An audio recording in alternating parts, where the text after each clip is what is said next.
interessante.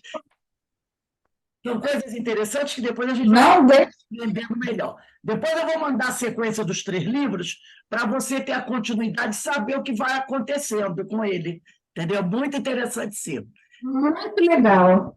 Bem, meus irmãos, nós estamos aqui na Sociedade de Estudos Espírito Francisco de Assis, hoje é 14/10/2023, sábado às 16 horas, 16h20, né?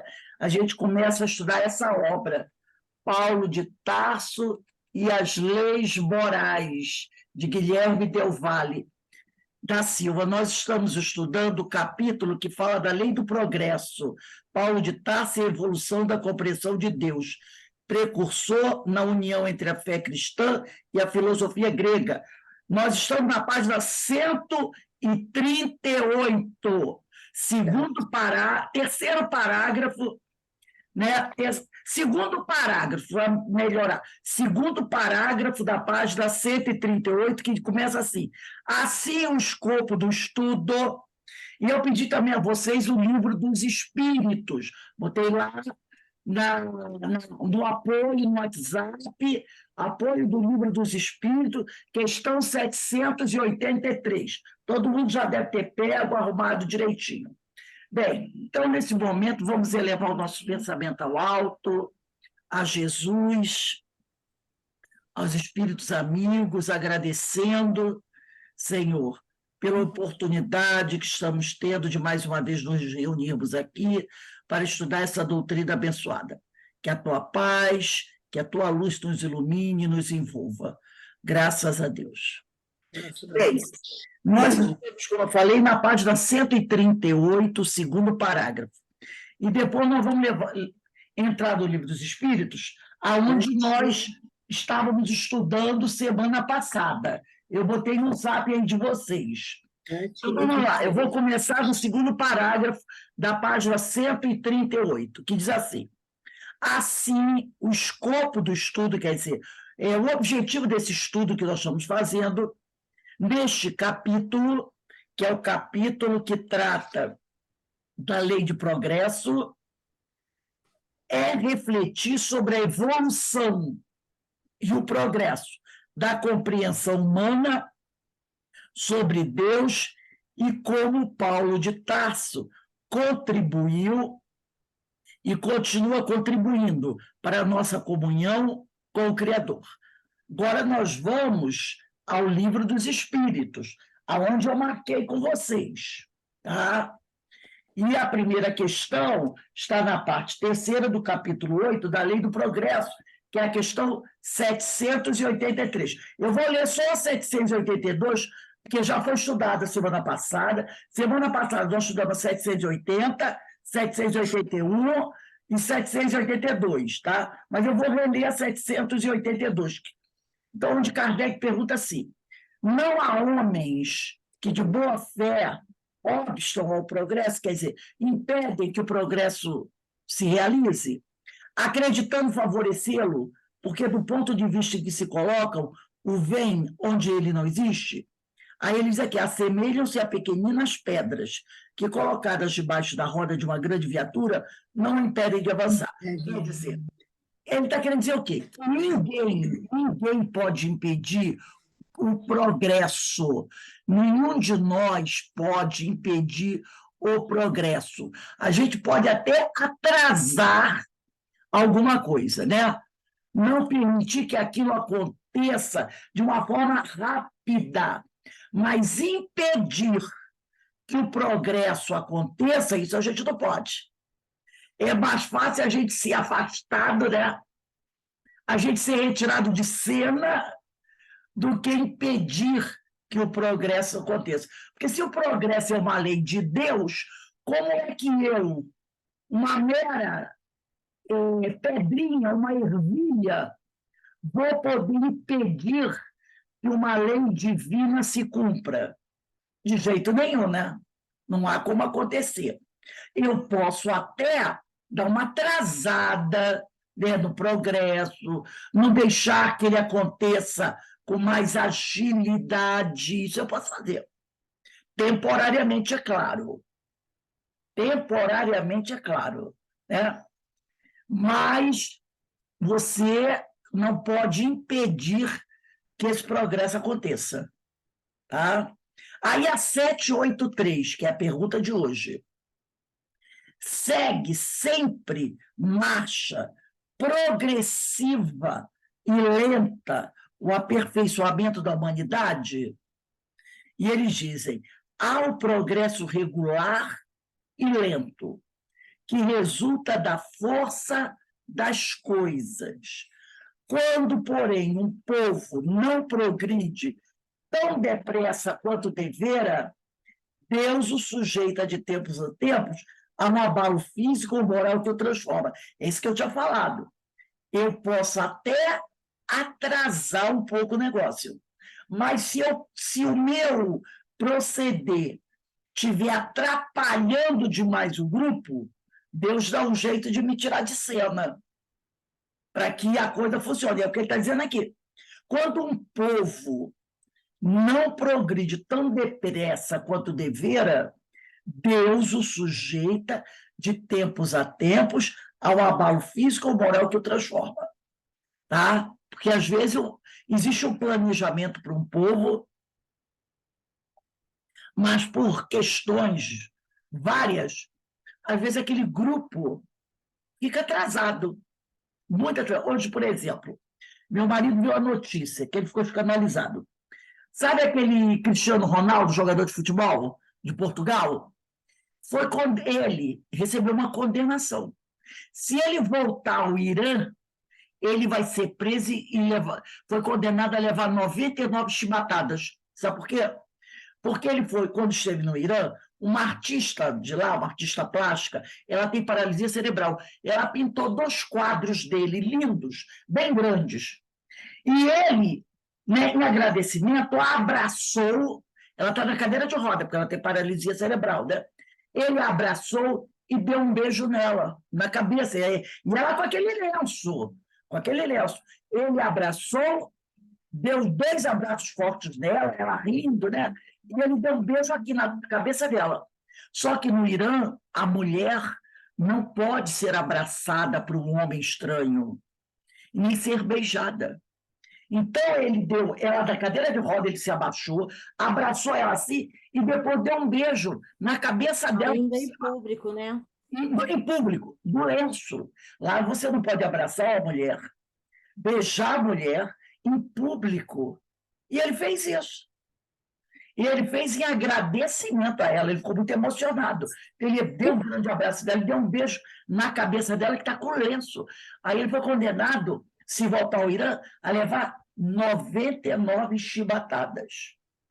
Eu vi essa notícia, eu pensei assim, gente, será que esse governo não leva em consideração nem que ele é de outra cultura? Isso não conta. Eu preocupo com a mulher. Falei, coitada dessa mulher. Como ela tem paralisia cerebral, eles não devem ter punido ela. Mas, por exemplo, tem uma mulher que ganhou, não sei se vocês viram, ela ganhou o Prêmio Nobel da Paz esse ano. Ela é uma líder feminista, está presa lá, vai cumprir 30 anos de cadeia, porque ela estava fazendo movimentos de libertação da mulher, dizendo que a mulher tinha que ter mais liberdade, essas coisas. Ela pegou 30 anos de cadeia e levou 154 chibatadas. 154 chibatadas. Então, veja só a situação, né? É tipo assim, tipo o povo assim, entendeu? Que aí é o que eles aqui.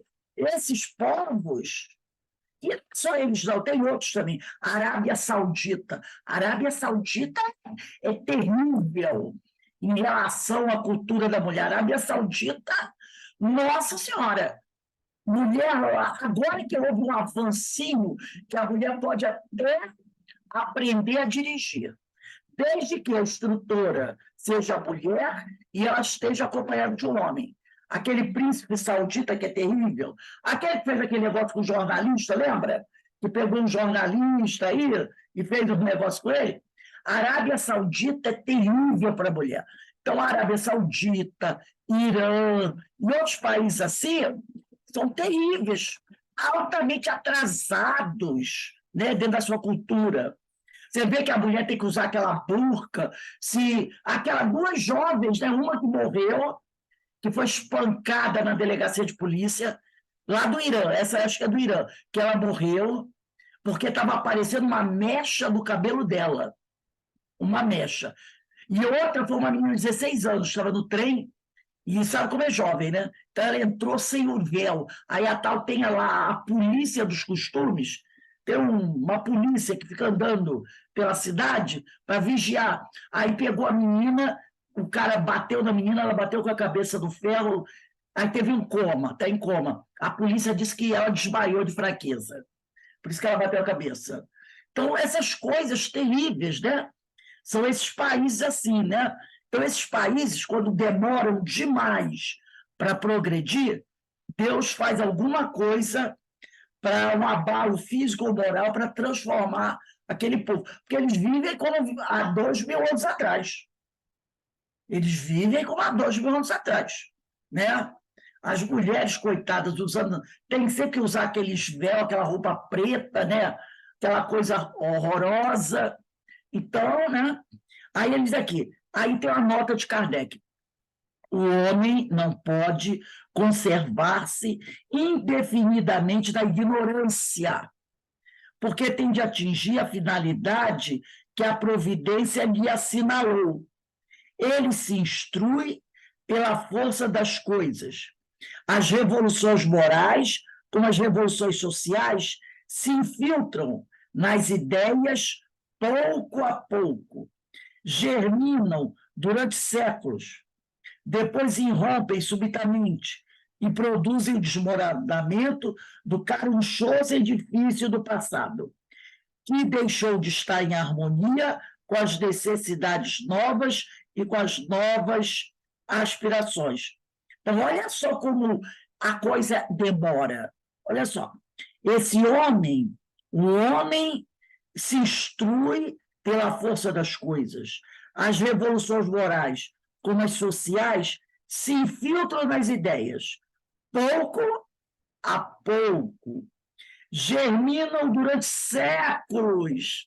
Então, é como se a sementinha fosse plantada e leva séculos para ela germinar. Depois irrompem subitamente e produzem desmoronamento do carunchoso. Carunchoso quer dizer, daquele velho edifício do passado, que deixou de estar em harmonia com as necessidades novas e com as novas aspirações. Então, esse povo aí que espanca a mulher e mata, no caso da outra moça, ela morreu, porque ela estava com aquele véu preto e um chumaço do cabelo dela estava para frente. Espancaram ela que ela acabou morrendo. Esses que ainda apedrejam a mulher, que tacam fogo na mulher, né? Porque a mulher que corta o lado dela com a faca, se tem que ela está com batom e o batom está aparecendo. Isso aqui, gente, é uma sociedade que ainda vive daquele passado que praticamente não caminhou. E aí você compara uma sociedade dessa com uma sociedade moderna, com computadores, tecnologia, você vê que tem alguma coisa errada. Essa outra sociedade está parada no tempo. Sociedade parada no tempo. Se você conviver ali dentro, você vai ficar assustada com a sociedade parada no tempo. Enquanto a outra sociedade, altamente desenvolvida, você vê lá no Afeganistão, com aquele Talibã, todas as escolas onde as mulheres estudavam fecharam as portas. Então, tinham moças lá, antes desse Talibã, quando os Estados Unidos saiu do Afeganistão, foi um ano retrasado, né? Aí, tinham moças que estavam na faculdade, concluindo o segundo grau, meninas estavam no ginásio, todas elas tiveram que sair da escola. Já pensou a frustração dessas meninas? Tiveram que sair da escola e para ficar em casa, porque mulher não pode estudar lá no Afeganistão. Aí todas essas meninas tiveram que sair da escola e ir para casa. Estão em casa. Agora, meninas voltaram à fase de menina de 10 anos, 11 anos, está casando. Mas o que aconteceu lá semana passada? aquele tremendo terremoto, não foi? Semana passada houve um terremoto violento lá. Coisa violenta o terremoto que houve lá no Afeganistão. Então, de repente, Deus faz umas coisas assim, para ver se, sabe, de repente morre um grupo grande desses caras, porque é terrível. De repente, a menina estava terminando a faculdade, a moça terminando a faculdade, teve que sair da escola. E detalhe, as mulheres lá não podem ir a médico para serem consultadas por homens. Só podem ser consultadas por mulheres. Mas se não tem mulheres médicas, entendeu? Então, uma moça lá, quando fica grávida, ela não faz pré-natal. A mulher não faz exame de mama, não faz exame ginecológico nenhum, não faz. Porque ela só pode ser atendida por médicas, mas eles não permitem que as mulheres estudem. E as mulheres que já são formadas também são proibidas de estudar, de trabalhar. As que já estão formadas são poucas as médicas, muito poucas. Atende uma aqui e outra ali, mas não dá conta do país inteiro. Então, as mulheres não podem ser tratadas por médicos homens, só por médicas mulheres. Mas o número de médicas mulheres que já existem é mínimo, mínimo. E muitas estão sendo impedidas de trabalhar. Então, aquela mulher não tem mais atendimento médico. Se uma mulher estivesse lá fazendo um tratamento para câncer, o tratamento dela acabou, parou. Entendeu? Parou. Porque ela não pode mais ser examinada por um médico. Já imaginou? Porque também tem mulher com câncer de mama, né? No útero, não pode mais. O tratamento dela está interrompido. Então, ela vai gerar o filho como mulher 2.000 anos atrás. Ela fazia. De repente, fazendo parto em casa, porque um obstetra, um homem, não pode tocar nela. Se ela for levada para o hospital, só pode ter um bebê na mão de uma médica. E se não tiver médica, vai ter filho em casa. E um obstetra, homem, não pode tocar nela. Então está voltando a 2, 3 mil anos atrás, não está? Está voltando. Então, olha que absurdo. Agora, quando você compara uma sociedade dessa com uma outra sociedade mais evoluída, aí que você vê a diferença absurda. Aí ele diz assim, nessas comoções, o homem quase nunca percebe, senão a desordem e a confusão momentâneas que o ferem nos seus interesses materiais. Aquele, porém, que eleva o pensamento acima de sua própria personalidade, admira os desígnios da providência, que do mal faz sair o bem. São a procela quer dizer o furacão, né? São o furacão, a tempestade que saneia a atmosfera, depois de a terem agitado violentamente. Então, às vezes, Deus faz dar mexida nesses povos muito arcaicos para começar a haver uma mudança. Agora, uma coisa interessante é que o Irã, que é um dos países também muito fechados em relação à mulher, ao jovem, não pode ter banda de música heavy metal do Irã, nada disso pode ter lá no Irã. Já no Irã, a mulher pode estudar. E o número de mulheres da faculdade no Irã é maior do que nos outros países. Então, são umas coisas que você não entende. Né? A mulher tem que vestir aquele troço todo, né? O jovem não tem muita liberdade, mas lá no Irã, eu estava vendo uma matéria essa semana, as mulheres frequentam a faculdade. Então, lá se formam médicas, juízas, engenheiras. O Irã, quanto ao estudo, ele não é fechado. Até porque, eu acho que isso também é causado, porque o Irã tem evoluído muito tecnologicamente. Está doido para fazer uma bomba atômica, entendeu? Está doidinho. Então, vive trabalhando para conseguir fazer uma bomba. Então, como eles estão buscando crescer tecnologicamente, aí eles estão apostando na educação feminina, porque eles acreditam até, dentro das teorias, que nessa questão da inteligência a mulher é mais focada, entendeu? Então, eles colocam as mulheres têm direito a estudar muito, pode estudar à vontade lá. Quanto a isso, o Irã não tem problema, não. Agora, os outros países têm. Não com a sua maluquice, né? A gente tem que respeitar, mas tem coisas que é difícil você engolir, né? Como uma pessoa ser condenada a 99 chibatadas porque abraçou alguém que lhe deu um presente e deu um beijo na cabeça. E a mulher ainda deu no lenço. Aí o cara vai receber 90. Quer dizer, ele nunca mais vai jogar lá. Nunca mais vai jogar lá. Ô, 780. Oi. Rose, ó, eu quero fazer um adendo aqui, que também tem essa questão aí no livro, meu livro é antigo, No Mundo Maior, está muito bem focado na página, no meu livro aqui, está na página 33, essa questão. Eu coloquei aqui, quando você falou, porque eu não tenho feito esse estudo, mas eu tenho feito outros, né?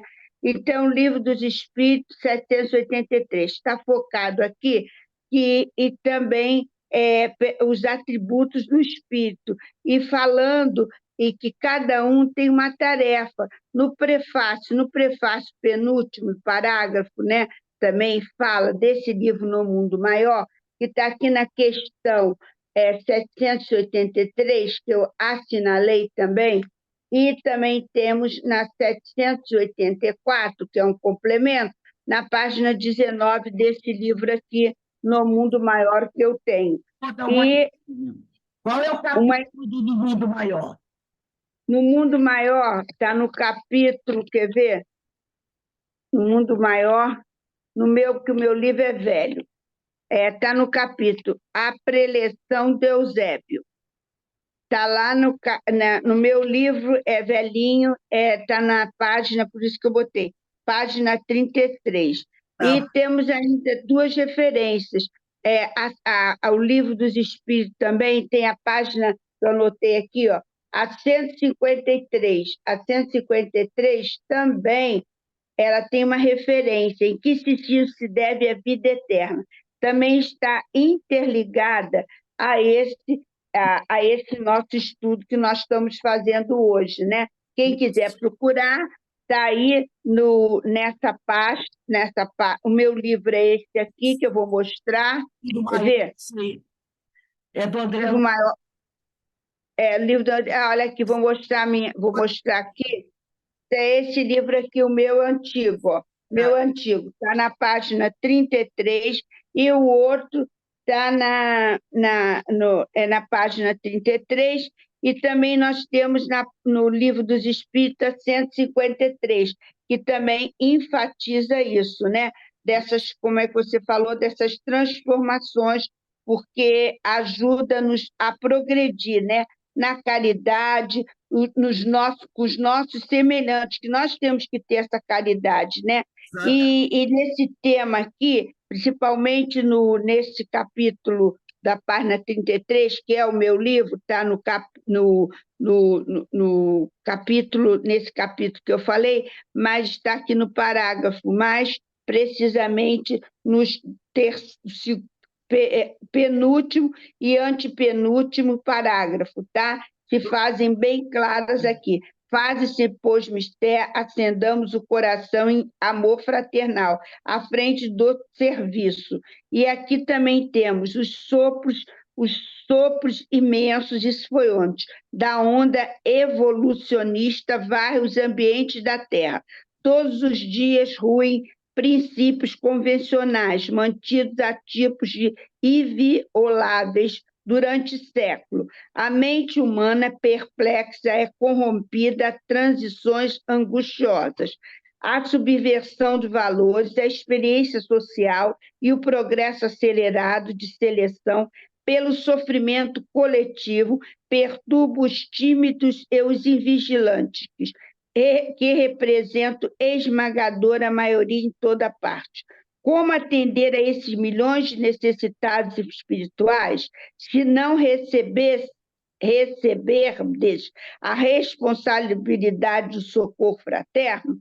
Como sanar a loucura incipiente se não vos transformares em imãs que mantenham o equilíbrio? Sabemos que a harmonia interior não é artigo de oferta e procura nos mercados terrestres, mas aquisição espiritual, só acessível no tempo do espírito.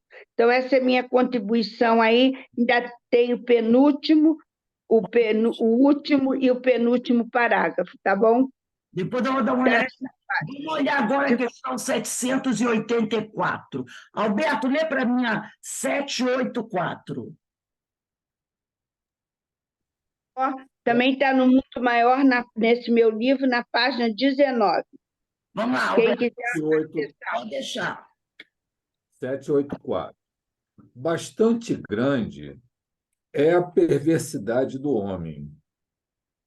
Não parece que, pelo menos do ponto de vista moral, ele, em vez de avançar, caminha aos recuos?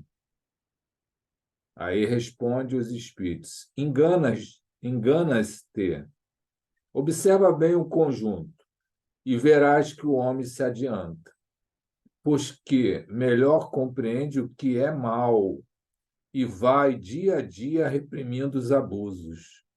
Faz-se mister que o mal chegue ao excesso para tornar compreensível a necessidade do bem e das reformas. Eu adoro essa pergunta. Essa pergunta é muito ilustrativa. Ela serve-nos também para nos despertarmos, né? O mal tem um ponto tal, esse ponto é para que nós cheguemos ao despertamento.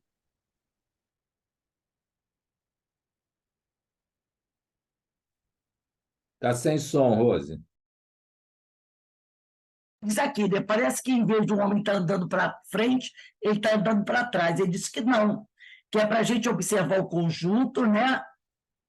E verás que o homem se adianta, pois que melhor compreende o que é mal, e vai dia a dia, é aquele caso, né? Passo a passo, reprimindo os abusos. Faz-se mistério que o mal chegue ao excesso. Então, muitas vezes é preciso deixar que a água entorne do corpo, né? Que a água entorne do corpo para que as pessoas percebam a necessidade do bem das reformas. Porque, às vezes, enquanto a coisa está tolerável, as pessoas ficam assim, não, deixa. Então, você tem que ver chegar ao excesso. Aí vem aquele detalhe, é necessário que haja o escândalo, lembra? É, muitas vezes, necessário que haja o escândalo para que as pessoas percebam a necessidade da mudança. Por quê? Porque a gente vai empurrando. Não, dá para aguentar, dá para aguentar. Então, às vezes, tem que haver um escândalo daqueles, uma comoção mundial, para as pessoas perceberem alguma coisa precisa ser feita. Se não houver um escândalo, a gente muitas vezes não busca a solução das coisas. É isso que ele está dizendo aqui, né? Por isso É verdade. há necessidade do escândalo. Porque o escândalo choca. Porque a gente tem que estar atento, porque às vezes o excesso do mal, né, que a gente vê principalmente na mídia, nos assusta. Exatamente. Mas está tudo, ele engana-te. É a primeira resposta dos espíritos, engana-te. E aí, como você citou na 783, eu até enfatizei aqui, sublinhei, as revoluções morais, como as revoluções sociais, se infiltram nas ideias, pouco a pouco germinam revoluções sociais. Então, a germinação do bem é longa, a transformação é longa. A gente não, na nossa geração, a gente não vai conseguir ver. A gente vai ter que reencarnar de novo para ver as mudanças. Estou falando aqui desses países, Arábia Saudita, Irã, Iraque, Afeganistão, que a gente vê coisas que nos chocam, mas ainda o mundo, ou eles mesmos, ainda não caíram em si. É aos poucos que as mudanças vão acontecendo. Como eu falei aqui, o Irã é um país muito antiquado ainda, em relação à liberdade de ideias, à liberdade da mulher, ainda é antiquado. Mas ele já permite o quê? A mulher estudar. Então, em relação aos outros, ele já está avançado. Apesar de todo mundo, quando fala Irã, todo mundo vira a cara, porque é um país muito fechado. Realmente, a religião lá é uma coisa de louco. Tanto que a chibatada lá do Cristiano Ronaldo é do Irã. Né? Agora, do ponto de vista da mulher, ele já tem esse avanço de permitir que as mulheres estudem. Então, em relação a Afeganistão, em relação a Paquistão, em relação à Arábia Saudita, que se bem que na Arábia Saudita as mulheres estudam, mas o Irã, entre os radicais, na questão da mulher, ele é ponta de linha. Então, ele já deu esse avanço, entendeu? Tem as outras coisas, que nas outras coisas estão horror. Mas nesse ponto, agora, quanto tempo levou para que as mulheres tivessem essa liberdade de poder estudar, se formar e trabalhar na profissão que elas escolheram? Entendeu? Enquanto outros não permitem isso. O Afeganistão não permite isso. Para o Afeganistão chegar ao Irã, vai levar muito tempo. Vai levar muito tempo. Mas é assim, é pouco a pouco, vai devagarzinho, porque então, a gente quer que seja acelerado, mas não pode ser acelerado. Então, como ele falou aqui, ele falou, o Alberto, né? Ele se instrui pela força das coisas. As revoluções morais, como as sociais, se infiltram nas ideias pouco a pouco, germinam durante séculos, depois irrompem subitamente e produzem desmoronamento do velho edifício do passado. Então, o caminho da sociedade é longo, né? Então, vamos aqui na 785. Qual o maior obstáculo ao progresso? O orgulho e o egoísmo. Alguém não sabia disso? Né? Alguém não sabia disso? Refiro-me ao progresso moral, não é o progresso material, é o progresso moral, porquanto o intelectual se efetua sempre. Então, o progresso intelectual vai de vento e popa, mas o moral vai devagarzinho, né? Rose, Oi. hoje no estudo de André Luiz, no CEOI, capítulo 41 e 42, o governador, né, que eles estão na fase, todo mundo já sabe, todos nós já lemos, que detona a Segunda Guerra, então eles se preparam, né, para poder ajudar na Segunda Guerra, e aí o governador alerta que, além do orgulho e do egoísmo, o medo. Então, hoje, a gente não pode se deixar levar pelo medo, que o medo também ele é um processo de retrocesso nosso. Sim, sim. Porque se você se deixar pelo medo, ele te paralisa. Com certeza. O medo é terrível, né? Aí ele diz aqui, à primeira vista, parece mesmo que o progresso intelectual reduplica a atividade daqueles vícios. Né? E realmente, né? O progresso intelectual, muitas vezes, desperta ou desenvolve, faz desenvolver muitos vícios. E quando a gente fala de vícios, a pessoa pensa logo em quê? Em bebida e drogas. Mas não são apenas esses os vícios, não é? Tem outros vícios. O vício da maledicência. Hoje, no mundo em que nós vivemos, de tecnologia, olha o vício da fake news. Tem gente que todos os dias está procurando escrever uma mentira, produzir uma fake news, criar uma coisa que venha prejudicar. Isso é um vício também. Então, a gente não pode pensar, quando fala em vício, só em bebida, fumo, droga. Tem outros vícios que são tão perniciosos contra esse, né? O vício da maledicência, esse é terrível, da calúnia, né? Aí ele diz aqui, parece que o progresso intelectual reduplica a atividade daqueles vícios, desenvolvendo a ambição, o gosto das riquezas, que, a seu turno, incita o homem a empreender pesquisas que lhe esclarecem o espírito. Assim é que tudo se prende no mundo moral, como no mundo físico, e que do próprio mal pode nascer o bem. Então, o homem, às vezes, né, ele se coloca a fazer pesquisas, né, porque ele é muito ambicioso, mas aí essas pesquisas o levam até a realizar uma coisa boa. Então, do mal, ele tira alguma coisa que provoca o bem.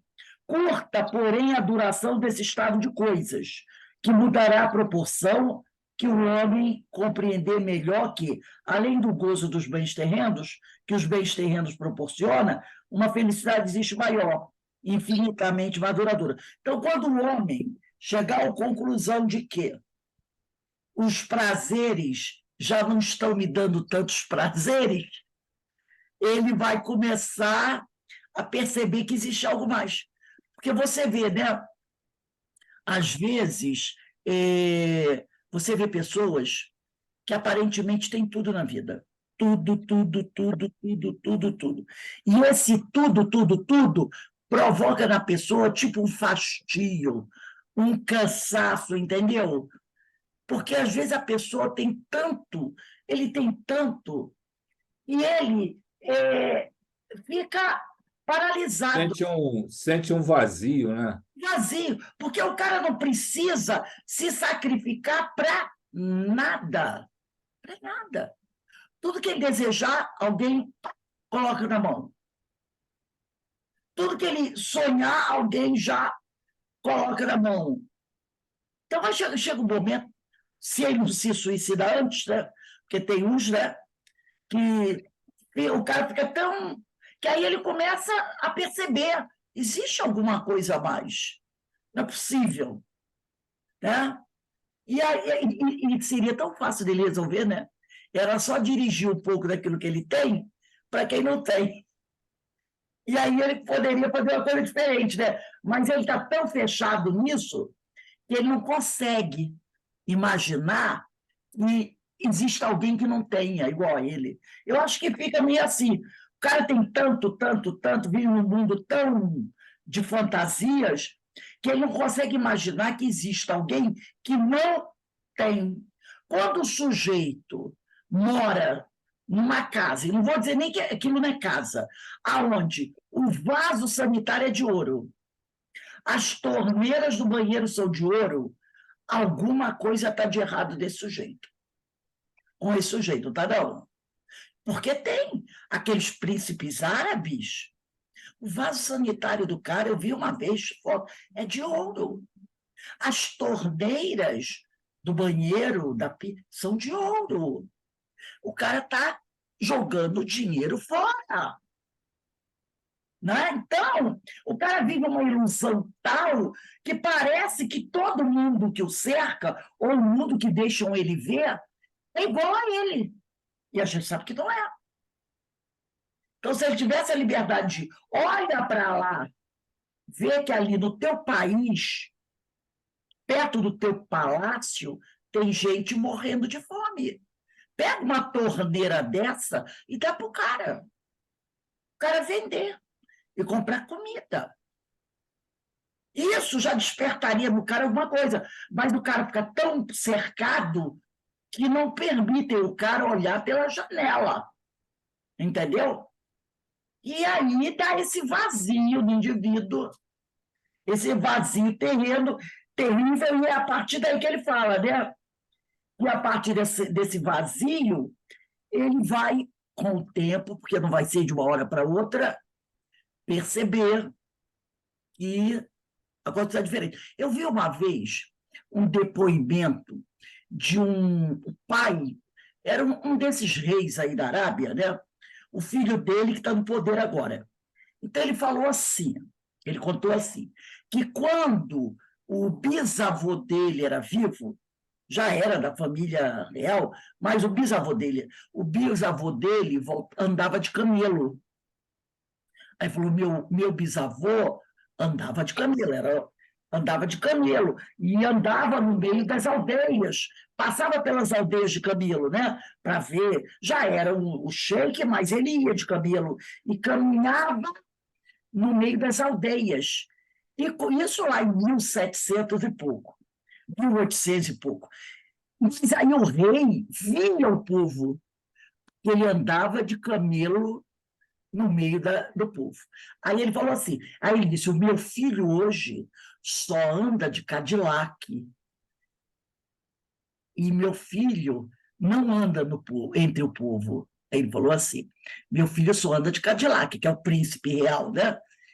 E não anda no meio do povo. Eu acho que o meu neto vai precisar voltar a andar de camelo.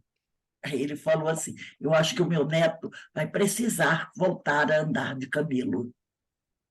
Entendeu? Então, ele já teve essa ideia, né? Ele falou, eu acho que o meu neto vai ter que voltar a andar de camelo para poder ver o povo, ver o que está acontecendo, né? Porque senão... Vamos voltar aqui ao livro do Paulo de Tarso e as Leis Morais. Então, são reflexões que a gente tem que ver.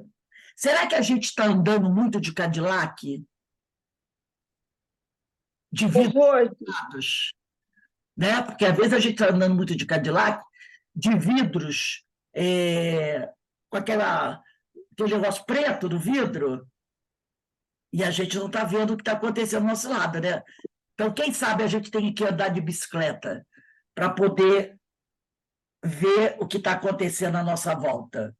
A gente precisa olhar isso, né? Fala, Inês! Olha, mas muitas das vezes não precisa ser o sheik de lá, não. Aqui mesmo no nosso país tem casos que tem pessoas que já até partiram, que tinham essas bicas douradas, bicas de ouro, etc. E algumas, como nós vimos agora, esse atual que eu acompanho, porque eu trabalhei no CVV e até hoje acompanho, não trabalho mais, mas acompanho o estudo, do Centro de Valorização da Vida, e muitas das vezes, como você falou, né, que ele precisava andar de camelo, as pessoas, como o ser humano, nós usamos aquelas máscaras, aquelas sombras, como que aconteceu com a jogadora, né? Eu tinha visto na véspera uma live dela tão bem, mas que o vazio foi tão grande existencial que a fez o quê? Tomar aquela decisão. Mas isso já estava no recôndito dela há muito tempo, não é? Então, detonou. Então, que a gente, como diz, que a gente pare de andar de Cadillac de vidro levantado e passe a andar de bicicleta para poder olhar melhor para quem está à nossa volta, né? Porque, às vezes, a gente não olha, não está olhando bem o que está à nossa volta, né? E pare também para falar, para escutar, para ouvir, e para falar o que está sentindo, né? Andar de bicicleta, a pessoa que anda de bicicleta, ela tem condição de ver melhor, né? E aí quem vê, para conversar, para esticar a mão, para auxiliar, porque às vezes a gente está vivendo numa ilha, né? A gente está vivendo e não está olhando para o lado, para o vizinho que mora do lado, para o companheiro que está do lado, né? E que está com necessidades que a gente ignora. E a gente tem que olhar bem, olhar para o lado, né? Vamos voltar aqui. Está com aquela película. Película. É a película, né, do vidro.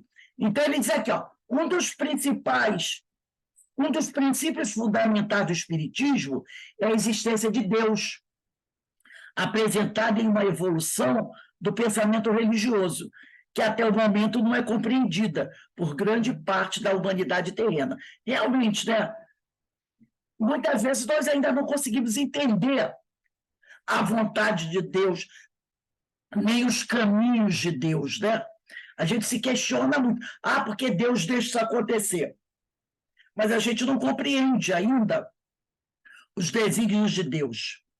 Aí ele diz aqui, conforme o axioma não há efeito sem causa, é baseado nesses princípios lógicos Na prática da fé raciocinada, a existência de Deus se torna evidente e irrecusável. Então, quando a gente começa a raciocinar sobre as coisas que estão acontecendo no mundo, sobre os escândalos, né? Há necessidade que hajam escândalos. Quando você começa a raciocinar sobre isso, aí você começa a perceber que Deus está certo. Como diz o outro, que Deus sabe o que está fazendo. Nós é que não compreendemos a vontade de Deus, né? Aí ele diz aqui, segundo ensinam os espíritos esclarecidos, Deus é a inteligência suprema, causa primária de todas as coisas. Isso é que está na questão número 1 do Livro dos Espíritos. Quem quiser puxar uma setinha aí e botar Livro dos Espíritos número 1, coloca aí. Ou seja, não é um ser antropomórfico, quer dizer, Deus não é um ser antropomórfico. O que é um ser antropomórfico? É um Deus com características humanas. Ah, Deus está feliz. Deus fica feliz? Ainda mais o nosso tipo de felicidade, que nem é a verdadeira felicidade. Ah, Deus ficou feliz comigo. Deus está feliz porque isso aconteceu. Isso é a minha ideia de felicidade. Mas eu não sei verdadeiramente o que é a felicidade. Então, a felicidade, a tristeza, Deus está triste com o Alberto. Alberto hoje fez uma coisa, deixou Deus muito triste. Alegria, tristeza, felicidade são características do homem. Não é? Então, eu dou para Deus características humanas. Isso é um Deus antropomórfico. O que a gente tem que saber é o quê? Que Deus é soberanamente justo e bom, onipotente, onisciente, onipresente. E essas características humanas eu não posso dar para Deus. Quando eu dou para Deus, né, eu estou fazendo o quê? Criando um Deus antropomórfico. Aí diz aqui, melindroso, vingativo. Não é? Eu não dou. Eu entrego, tudo isso que você me fez, eu entrego na mão de Deus. Eu não vou fazer nada contra você, viu, Ana? Não vou fazer nada contra você. Eu vou deixar por conta de Deus. O que eu estou falando? Que Deus vai me vingar. Deus vai ver a minha dor e vai fazer o quê? Vai fazer justiça com as próprias mãos. Ele vai ser o anjo vingador. Entendeu? Esse é o Deus antropomórfico. Aí ele diz aqui, sujeita às vicissitudes da matéria, é a inteligência inalcançável. Deus é a inteligência inalcançável, absoluta, criador do elemento espiritual e material, a origem da vida. O que não é obra do ser humano é obra de Deus. Então, eu, como ser humano, no grau evolutivo que eu me encontro, eu ainda não consigo entender o que é Deus. O que é esse ser? Eu ainda não consigo entender. Então, como eu não consigo entender, ou como ele diz aqui, grande parte da parcela da humanidade não entende, aí a gente começa a dar para Deus várias características e exigir dele coisas, né? Aí a gente também tem as exigências. E como a gente viu na palestra de quinta-feira, a gente começa o quê? Fazer comércio com com a bênção divina, né? As promessas que a gente faz, né? As fogueiras santas que o pessoal faz, as preces pedindo as coisas, mas não toma lá da cá. Eu prometo, Senhor, que o Senhor me ajudar, eu nunca mais... Já não faz isso? Eu nunca mais faço aquilo. Quer dizer, se o Senhor me ajudar, eu nunca mais faço aquilo. Mas se a ajuda não vier como eu quero, eu vou fazer aquilo de novo. É assim? A gente faz isso. É porque a gente não tem a mínima noção ainda. Aí ele diz aqui, tudo evolui e a compreensão sobre Deus não poderia ser diferente. Tudo evolui e a compreensão sobre Deus não podia ser diferente. Um dia, quando nós evoluirmos, progredirmos, nós vamos compreender Deus melhor. Consta no livro Luz Imperecível, do Onofre, né? Ele já desencarnou, ele foi até o professor de evangelho do Haroldo Dutra Dias. Consta no livro Luz Imperecível que, ao longo dos tempos, a ideia de Deus vem evoluindo, né? Lá no primeiro livro de Samuel, no Antigo Testamento, ele era o Senhor dos Exércitos. Está lá, primeiro livro de Samuel, capítulo 15, versículo 2. Ele era o Senhor dos Exércitos.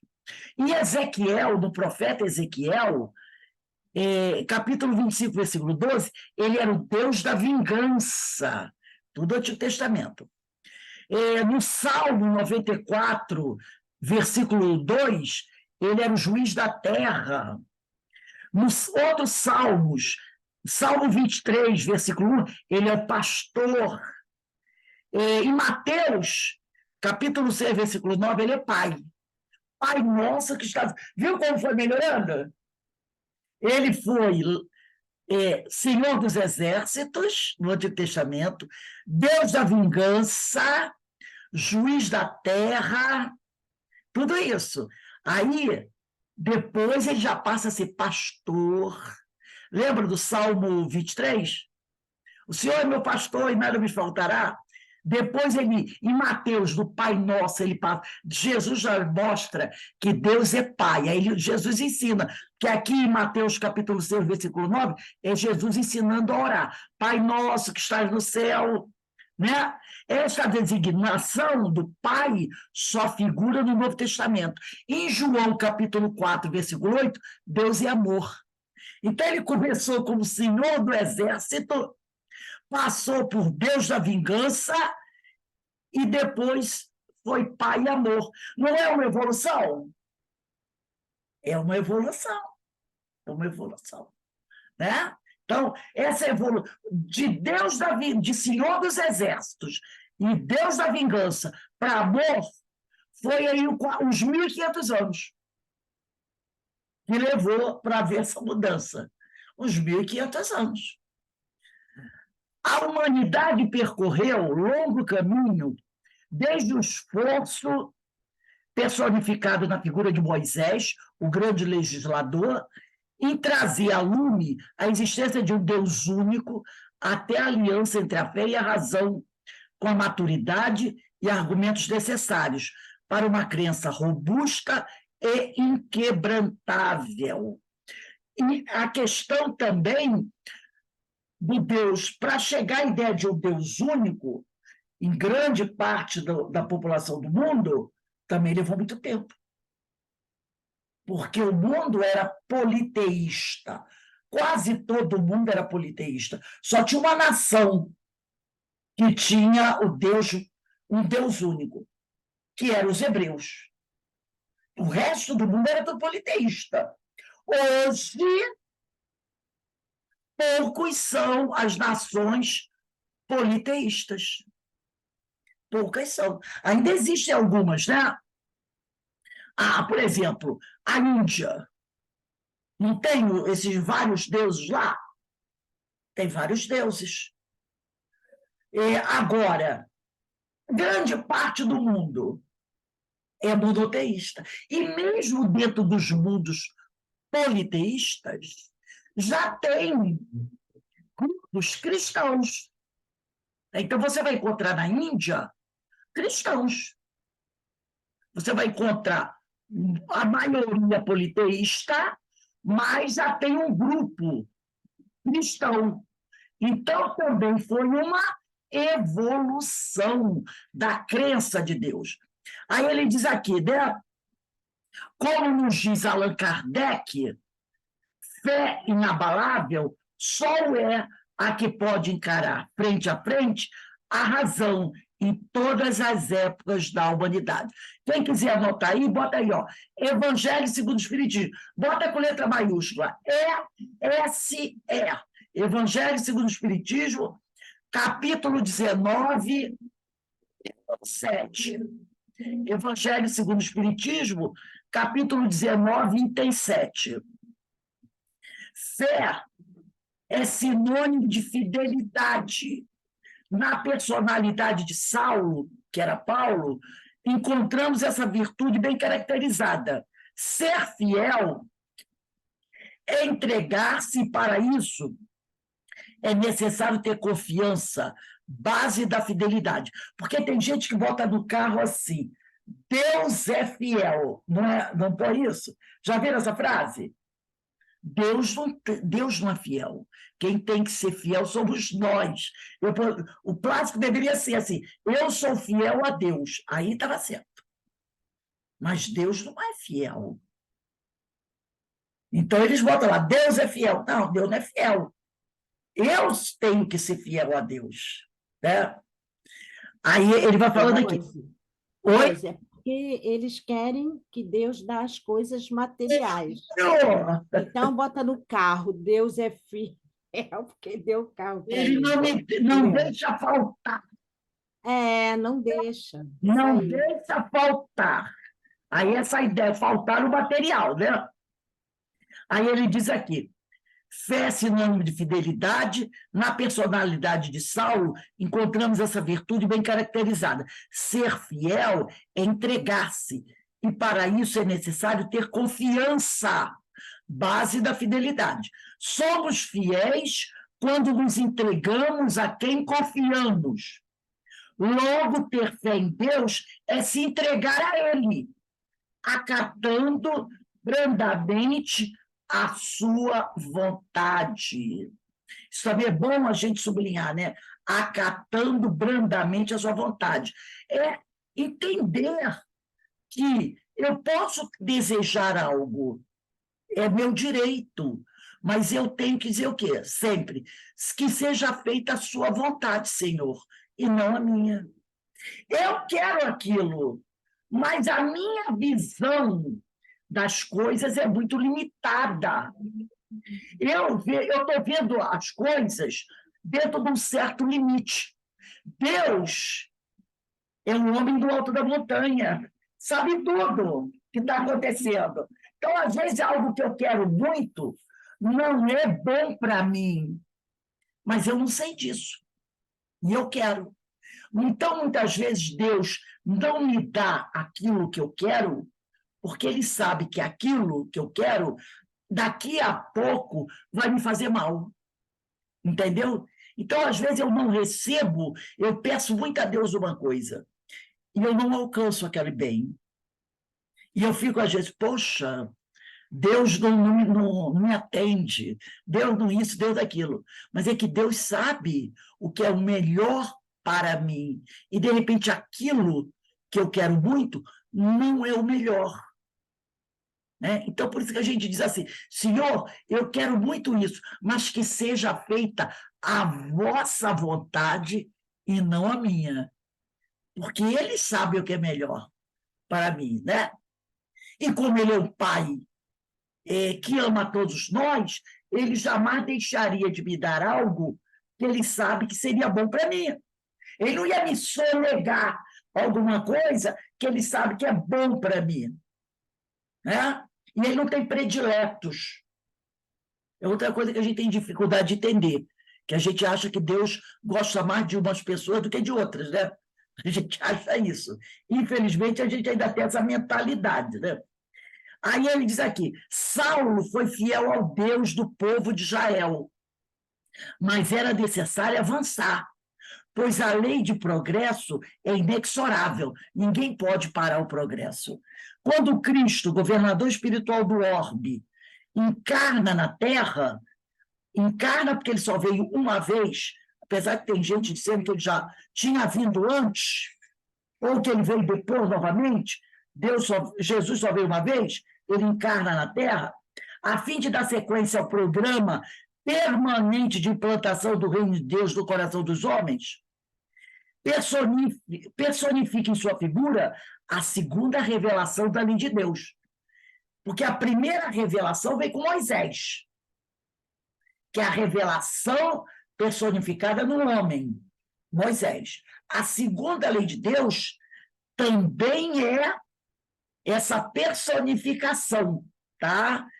Em sua figura, tá? A segunda lei de Deus. Ele personifica em sua figura a segunda revelação da lei de Deus. Então, a primeira revelação foi personificada no homem, Moisés, que recebe os 10 mandamentos, né?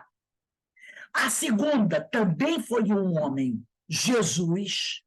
Agora, a terceira, que é o Espiritismo, não é no homem, é nos espíritos. Ela não vem através de um homem, ela vem através dos espíritos. Kardec foi o codificador, mas a revelação vem através dos espíritos, né? E aí ele diz aqui, a segunda revelação, que é a lei de Deus, é personificada na figura de Jesus, inaugurando nova fase para a evolução humana. Foi com Jesus que Saulo conheceu o Deus de amor e justiça. O verdadeiro Saulo só vai conhecer, e o mundo só vai conhecer o Deus de amor e justiça com Jesus. É com Jesus. Que a gente vai entender que Deus não é Senhor dos Exércitos, que Deus não é Deus da vingança, que Deus é Pai, que Jesus apresenta o Deus como Pai, como amor, que é o que nos transmite João. Até então era Deus da vingança, Deus dos exércitos, Deus da matança, né? Aí ele diz aqui, mesmo após a sua conversão, o ex-rabino nunca negou sua origem e se tornando um modelo de transformação pelo Evangelho de Jesus para os homens de sua raça. Na Epístola aos Filipenses, considerado um texto polêmico, em que Paulo admoesta um grupo de judeus cristãos integrantes daquela comunidade como maus operários. Ele chamou um grupo de judeus cristãos, quer dizer, pessoas que nasceram judias e depois se transformaram em cristãs. Ele chama esses judeus cristãos de maus operários. O convertido de Damasco apresenta sua origem judaica a fim de demonstrar a mudança ocorrida em sua própria vida, após conhecer o Cristo, em contraponto aos que se envaideciam por serem judeus. Porque o povo naquela época era muito envaidecido. Por quê? Porque eles acreditavam que eles eram o povo escolhido. A tal ideia de povo escolhido é que deixou, naquela época, os judeus muito envaidecidos. Como eles se achavam o povo escolhido, para eles, essa ideia de povo escolhido era dizer que eles eram os melhores. E eles não eram os melhores. Eles eram um dos povos mais difíceis. Tem um livro aqui, deixa eu pegar aqui rapidinho, deixa eu ver se eu acho ele aqui. Acho que é o A Caminho da Luz. Deixa eu ver se ele está aqui. A Caminho da Luz, quando... esse livro é um livro fantástico. Quando vai falar sobre os exilados de Capela, deixa eu ver se eu acho aqui, eles vão falar sobre os povos que vieram, né? Deixa eu ver pelo índice. É uma coisa muito interessante. As raças adâmicas, no Caminho da Luz, é no capítulo 3. Ele vai dizer aqui, ó, as raças adâmicas, capítulo 3. Então, ele vai falar sobre os povos que vieram. Olha só. Ele diz assim, ó, as raças adâmicas guardavam vaga lembrança da sua situação pregressa. Essas raças adâmicas são os exilados de Capela. tecendo o hino sagrado das reminiscências. As tradições do paraíso perdido passaram de gerações a gerações até que ficassem arquivadas nas páginas da Bíblia. Paraíso perdido por quê? Porque essas raças adâmicas, eles viviam num planeta altamente evoluído. Quando eles tiveram que vir para a Terra, a coisa mudou. Então, eles lembravam do paraíso perdido. Já pensou? Vamos imaginar que você morasse em Londres e, de repente, você foi levado a morar numa cabana lá no meio da África, tendo que pegar água no rio para tomar banho, tendo que fazer fogueira para esquentar uma comida, tendo que caçar animal para você comer. Imagina, você vem do Palácio de Buckingham e vai para uma cabana no meio da África. Aí, quando você lembrar do Palácio Buckingham, vai ser como o paraíso que eu perdi. Ah, meu Deus, eu vivia no paraíso e não sabia. Essa é a ideia de paraíso perdido. Aí ele diz aqui, aqueles seres decaídos, que é a raça adâmica, e degradados. Aí a gente começa, poxa, peraí. Eles eram decaídos e degradados. Acho que não era assim, uma evolução moral muito boa, né? Decaídos e degradados, a maneira de suas vidas passadas no mundo distante da capela. Com o transcurso dos anos, reuniram-se. Esse povo lá, está tudo lá no plano espiritual, é em capela. Eles se reuniram, tá? Em 4 grandes grupos, que se fixaram depois dos povos mais antigos. Mais tarde vão se fixar aqui na Terra, obedecendo às afinidades sentimentais e linguísticas que os associavam na constelação do cocheiro. Unidos novamente na esteira do tempo, formaram desse modo o grupo dos Árias, é o grupo que vai dar origem à raça branca.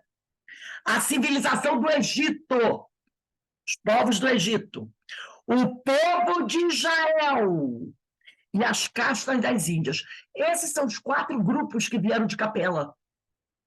Os Árias, que vão dar origem à raça branca, os egípcios são de capela, o povo de Israel também é de capela, e as castas da Índia. Aí ele diz aqui, dos Árias, descende a maioria dos povos brancos, da família indo-europeia. Nessa descendência, porém, é necessário incluir os latinos, os celtas, os gregos, além dos germanos e dos eslavos. As 4 grandes massas de degradados formaram os pródomos, quer dizer, o início de toda a organização das civilizações futuras, introduzindo os mais largos benefícios no seio da raça amarela, da raça negra, que já existiam. Aqui no planeta Terra, quando esse pessoal de capela chega, a raça amarela e a raça negra já existia no planeta Terra. Eram os povos originários, vamos dizer assim. Eram os negros e os amarelos. Aí aqui depois, só para a gente pegar aqui, quando ele falar dos... Deixa eu só pegar aqui. Só queria pegar ele falando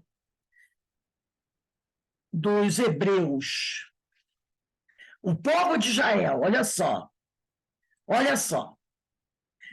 Dos espíritos degradados na terra, foram os hebreus que constituíram a raça mais forte e mais homogênea, mantendo inalterados seus caracteres através de todas as mutações, porque era um povo que pouco se misturava com outros povos, tá? Depois ele vai dizer aqui,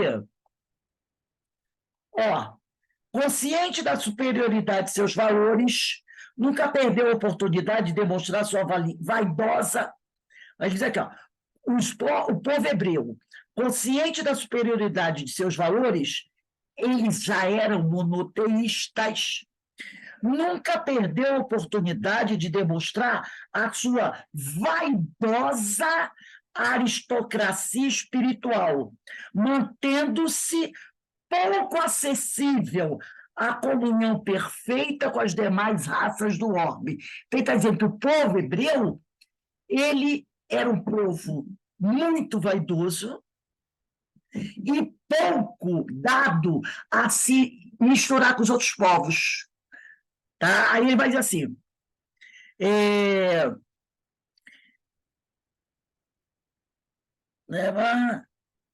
aí ele vai dizer aqui, ó, sem pátria e sem lar, esse povo heróico tem sabido viver em todos os climas sociais e políticos, exemplificando a solidariedade humana nas melhores tradições do trabalho. Sua existência histórica, contudo, é uma lição dolorosa para todos os povos do mundo das consequências nefastas do orgulho e do exclusivismo.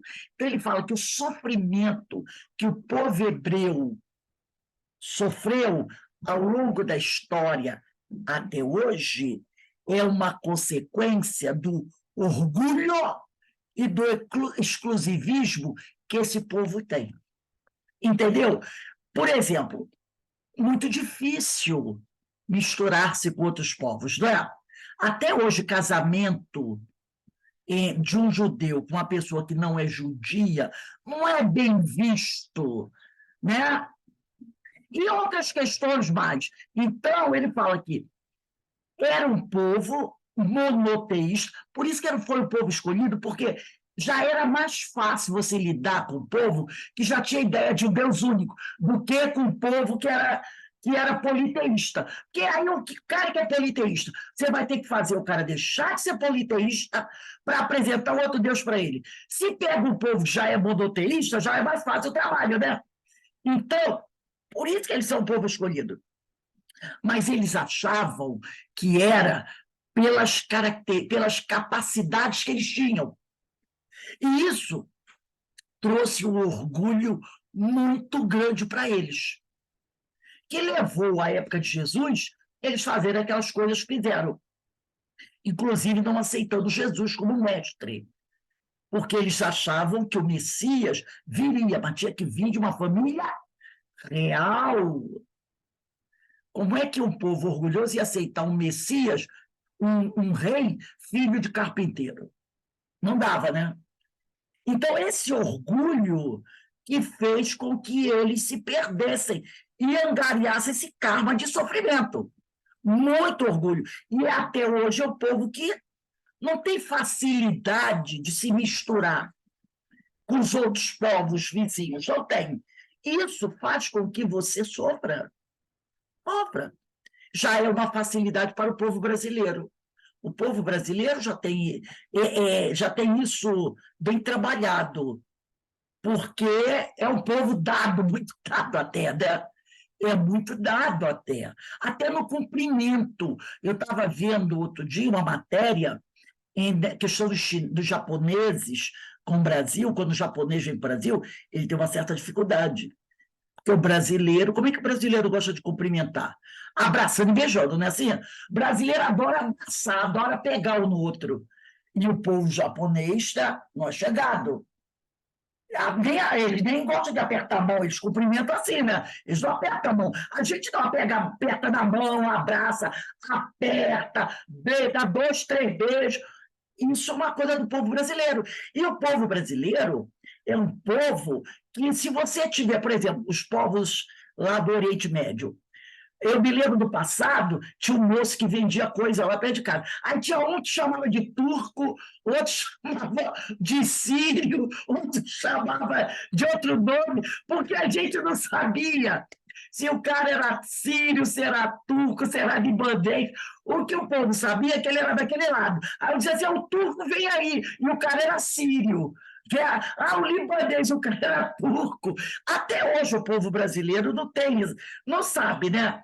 Pensa assim, é o turco que mora aqui do lado, e o cara às vezes é sírio, e você diz que o cara é turco. E o cara vai ter que aprender, o sujeito vai ter que se acostumar a isso, porque a gente não tem essa coisa de você, quando vai conversar com alguém, você vem de onde? Né? Não tem essa coisa. Entrou aqui, ficou um mês, é brasileiro, é carioca, entendeu? O cara pode falar até uma língua estrangeira bem arrastada, aí você diz, é meu parceiro.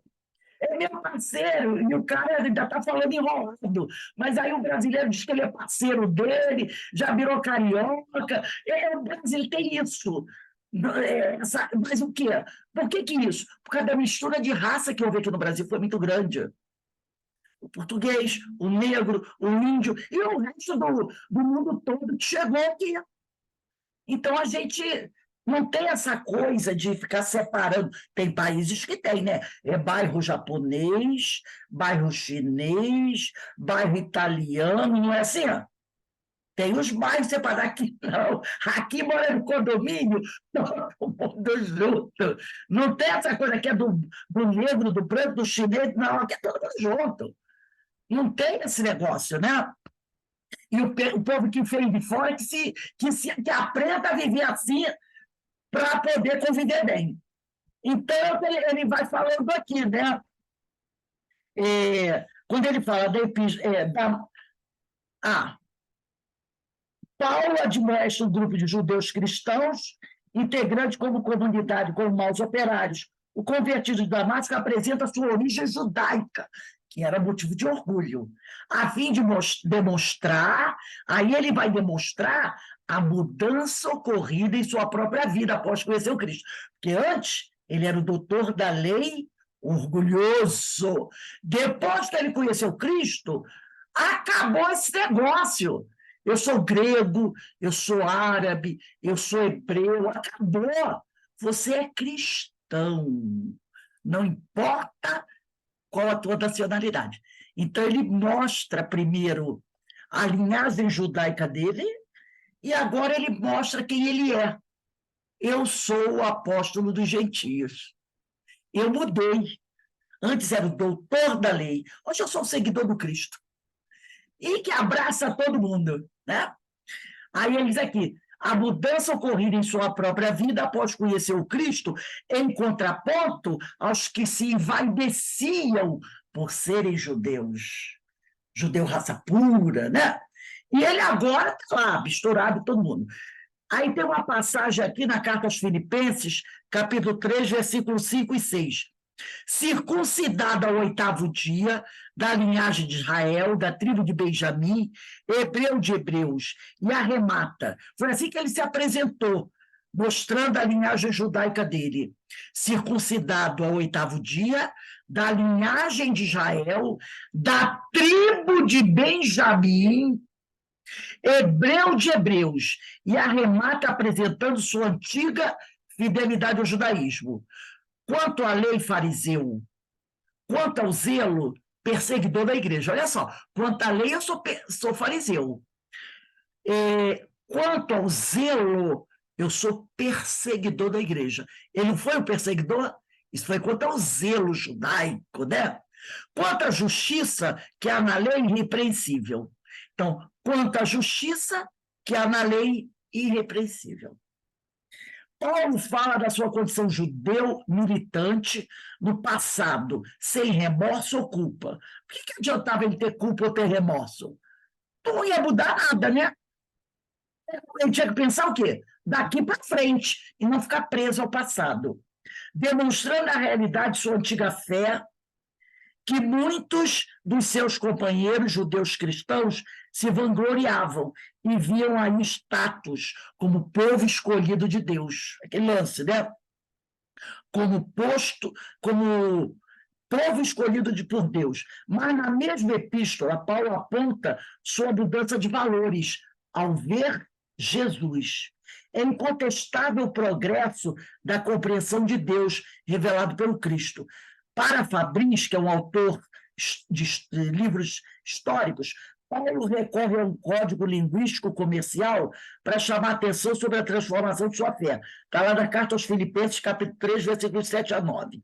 Aí diz assim, o que para mim era lucro, lá no passado, que era a vaidade dele, a posição que ele tinha, o que para mim era lucro, isso considerei perda por causa do Cristo. Então, no passado, ele via a vaidade dele como um lucro, comparado ao comércio. Com Cristo, esse lucro ele perdeu. Ele perdeu. Se era lucro, ele perdeu esse lucro. né? Aí diz, sim, deveras considero tudo como perda, por causa da sublimidade do conhecimento de Cristo Jesus, meu Senhor, por amor do qual perdi todas as coisas. Por amor a Jesus, ele perdeu tudo aquilo. O título, a casa, a riqueza, a vaidade, o posto. E as considero hoje como refúgio para ganhar a Cristo e ser achado nele. Então, ele fala que tudo aquilo que ficou para trás, a posição que ele tinha, doutor da lei, família, amigos, a riqueza, ele considera tudo refúgio. Quer dizer, coisa que vale a pena ser perdida. Não acrescentava nada para ele agora. E para encerrar, vou pegar esse parágrafo aqui. Paulo de Tarso apresenta o seu novo status consciencial, pautado em valores adquiridos no contato com a genuína ética moral cristã, demonstrando como as coisas do mundo parecem superficiais quando vivenciamos o ensinamento de Jesus. Não devemos desdenhar os bens materiais, mas dar-lhes o verdadeiro valor. Então, vamos analisar a nossa posição hoje. Hoje, 2023. Há 20 anos atrás, quando a gente não conhecia a doutrina, né? Porque acreditar em Jesus a gente sempre acreditou, mas a gente não conhecia a doutrina espírita, vamos dizer assim. 20, 30 anos, quando a gente não conhecia. Quantas coisas que a gente dava um valor danado, né? A gente dava um valor danado. E que a gente foi, entre aspas, com o tempo, perdendo. É o tal... Naquela época, eu dava um valor àquilo danado, então eu vivia no lucro, que aquilo tudo era importante. Aí, por causa eu conhecia a doutrina, eu fui ter, entre aspas, prejuízo, porque eu fui perdendo tudo aquilo. Mas, na realidade, aquilo que eu deixei para trás não era bom. Não tinha valor, verdadeiro valor. Quanta coisa que nós deixamos no pó da estrada. E nós hoje não damos o valor que a gente dava lá atrás, né? Aquele valor danado, nossa, como dava um valor. Hoje, quando a gente vivencia o ensino de Jesus, a gente vê que aquilo não faz falta para a gente hoje. Não faz falta para a gente hoje. Então, ele diz aqui, é lógico que você não pode desdenhar os bens materiais, porque os bens materiais é aquilo que Deus nos deu para nos ajudar aqui, né?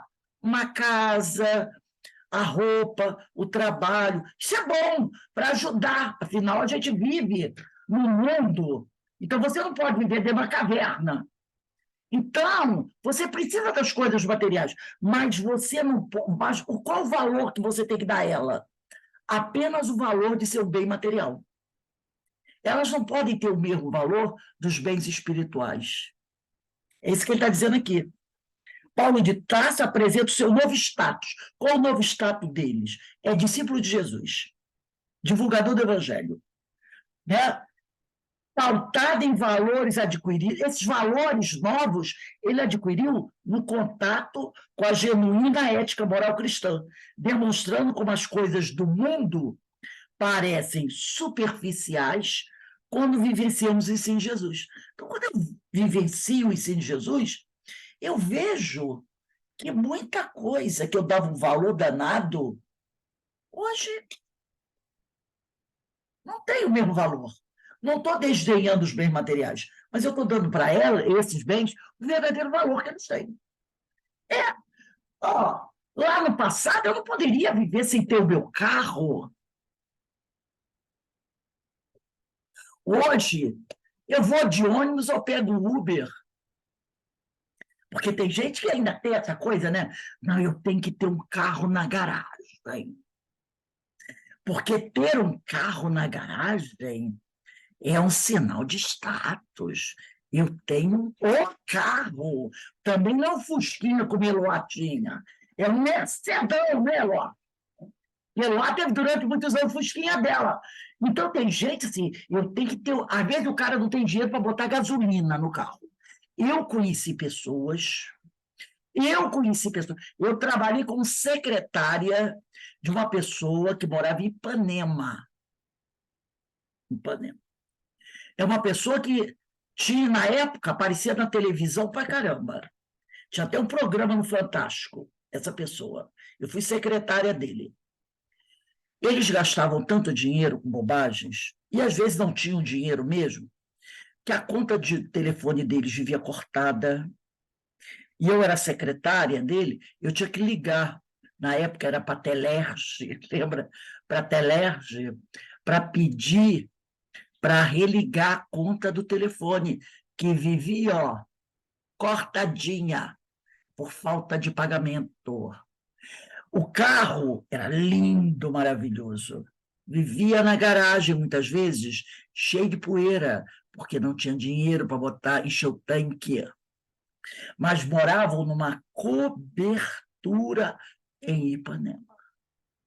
Cobertura em Ipanema. Mas 2 carros na garagem, muitas vezes dando poeira, porque não tinha. E a conta do telefone cortada por falta de pagamento. Entendeu? Isso. E várias pessoas vivem assim. Eu me lembro uma vez que essa pessoa, a esposa desse senhor que eu trabalhava como secretária dele, ela fazia bordados em roupas de cama, toalhas de mesa, ficava uma coisa linda, sabe? Toalhas de banho, e no Natal ela fazia um grande bazar e vendia. Tinha uma madame que morava numa cobertura na Avenida Atlântica, que um ano comprou um monte de presentes dela. Aí eu ajudei essa esposa do meu patrão a fazer as embalagens. Olha para quem ela ia dar presente. Roberto Carlos, fulano de tal. As etiquetas eram assim. E na hora para pagar, a esposa do rapaz que eu trabalhava, eu fui na cobertura dela umas 3 vezes para cobrar. A mulher não pagava. Não pagava. Para pagar, a chefe, a minha patroa lá, teve que pegar o telefone e ameaçar colocar, sabe aonde? Na coluna do Ibrahim Suede, que ela não pagava. Ibrahim Suede era vizinho dela, morava no prédio ao lado do prédio dela. Tinha o prédio dessa, onde eu trabalhava, e do lado morava o Ibrahim Suede. Ela falou, se você não pagar, eu vou botar uma notinha na coluna do Ibrahim Suede. E todo mundo lembra que é Ibrahim Suede, né? Era o colunista das estrelas. Já pensou, saiu uma nota lá, que a madame, era madame fulano de tal, está devendo uma conta, entendeu? Então é assim, que não pagou, não pagava. Comprava e não pagava. Então, devia a Deus e o mundo. Carros lindos na garagem, conta de telefone cortada. Por quê? Porque as pessoas dão valor às coisas materiais terríveis. Terríveis. Então, é isso que ele está falando. Para a gente, hoje, isso tudo ficou para trás. É refúgio. Compro se posso comprar, se não posso comprar, não compro. Entendeu? Eu coloco o mesmo vestido 10 vezes, né? Porque tem essa coisa que eu já usei, a saber, não posso usar mais. Uso a mesma roupa 10 vezes, o mesmo sapato 20 vezes.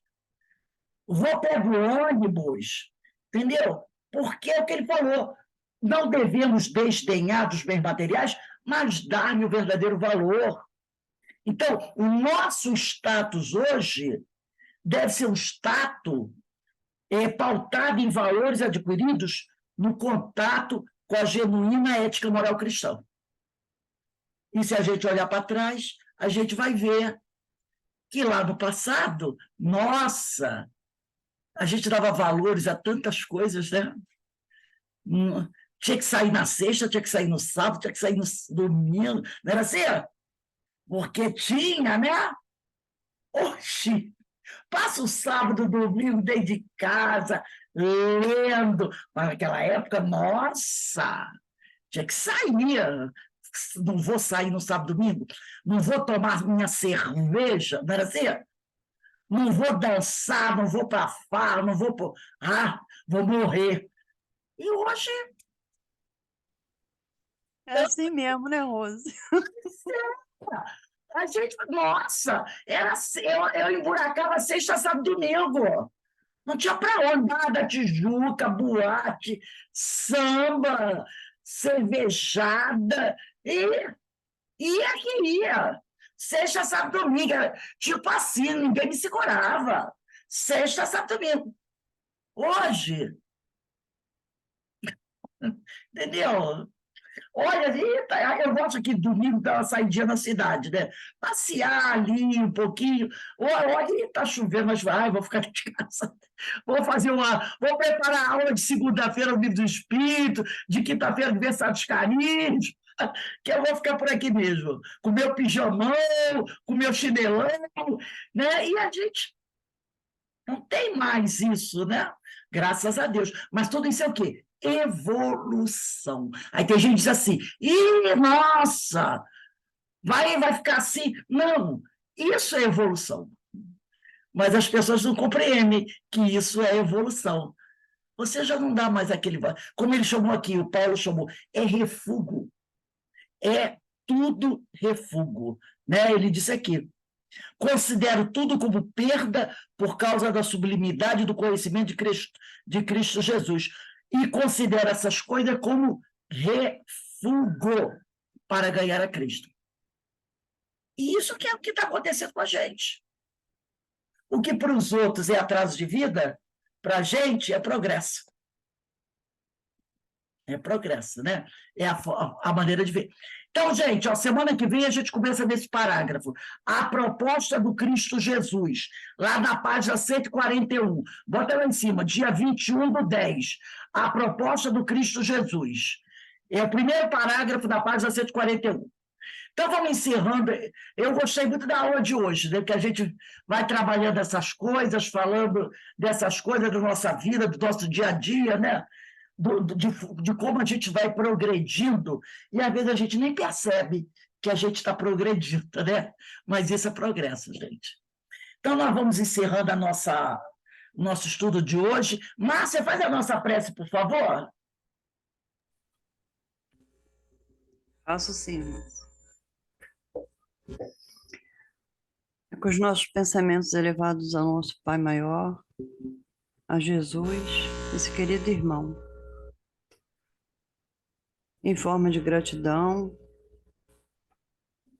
por estarmos bem melhores do que éramos. Estamos progredindo através dos nossos esforços e através do vosso conhecimento, do que Jesus deixou para nós. E nós conseguimos absorver e colocar em prática. Abençoe, Senhor, a todos nós aqui presentes, encarnados e desencarnados. Que o Senhor nos fortaleça para continuarmos a nossa caminhada. Graças a Deus. Graças a Deus. Gente, lembrando que amanhã, tá? 15h30, nós teremos o nosso seminário comemorativo dos 7 anos da nossa casa, que fizemos 7 anos no dia 12 de outubro, quinta-feira, né? Comemoramos 7 anos. Mas o nosso seminário comemorativo vai ser amanhã, sobre a lei do trabalho, às 15h30. Então, todos vocês estão convidados para participar. Amanhã de manhã eu mando o link do nosso seminário para você. Espero poder contar com a presença de todos vocês. Ô, Rose, amanhã eu vou ter que sair. Se eu conseguir voltar antes, mas a gente nunca sabe, né? E aí eu já estou avisando que eu não sei se eu vou estar com possibilidade de estar presente no encontro, entendeu? Tá legal, meu amigo. Tá bom. Então, olha, um beijo para... Também estou com um probleminha amanhã, não dou certeza que é almoço de família, meu irmão de São Paulo está aí. Se der o tempo, eu estou dentro, tá? Tá bom. Tá bom. Então, um beijo para todos vocês. Daqui a pouco a gente vai fazer a nossa irradiação para os nossos irmãos encarnados aqui. Ó, um beijo no coração de todos. Fiquem... Boa noite. O Senhor nos abençoe. Bom Boa final noite. de semana. Tchau. Bom fim de Tchau. semana. Tchau, tchau, gente.